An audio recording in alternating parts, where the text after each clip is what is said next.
God positions us in life. The Lord will fulfill his purpose for me. Your love, O Lord, endures forever. Do not abandon the works of your hands. Psalm 138, 8. My wife and I once had a chance to visit Egypt. We toured the Sinai Desert, where we saw pyramids and were shown the long route people used to travel from Israel to Egypt. We learned that in the desert, flash floods sometimes occurred. They happened when it rained in the mountains and the water ran down from the mountains and through the desert. Water would seemingly show up in the desert from nowhere, yet the inhabitants of the desert used this change for their benefit by digging big pits to catch the water whenever it came. They would use the cisterns for their own drinking water and for watering the camels. These pits, whether full or empty, were all over the desert.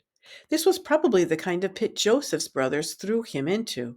The important point is that it was the right pit. The cistern was right next to the road that went from Israel to Egypt. It just so happened that the caravan came right alongside the pit on that particular road, giving Joseph's brothers the opportunity to sell him to merchants going to Egypt, making him a slave. Yet this seeming calamity, whose Joseph's free ride was Joseph's free ride to his princely, I'm sorry. Why does God position us in various places in life?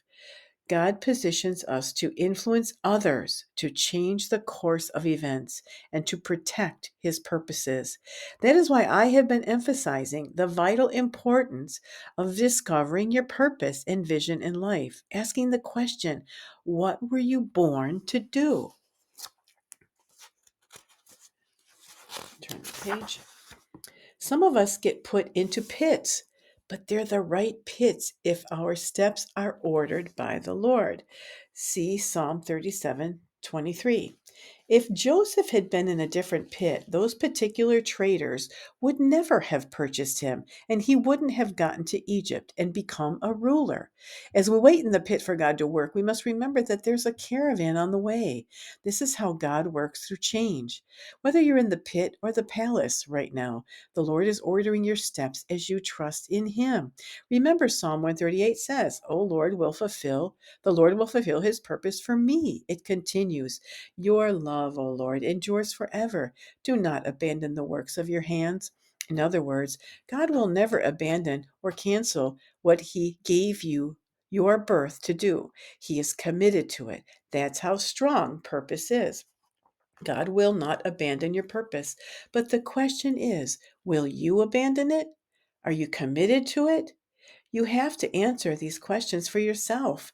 No outside force or circumstance can stop God's destiny for your life. Only you can stop it by ignoring it, rebelling against it, or giving up on it entirely. God does not want you to miss out. He's already guaranteed for you to accomplish. Thought for today is God positions us to influence others, to change the course of events, and to protect his purposes.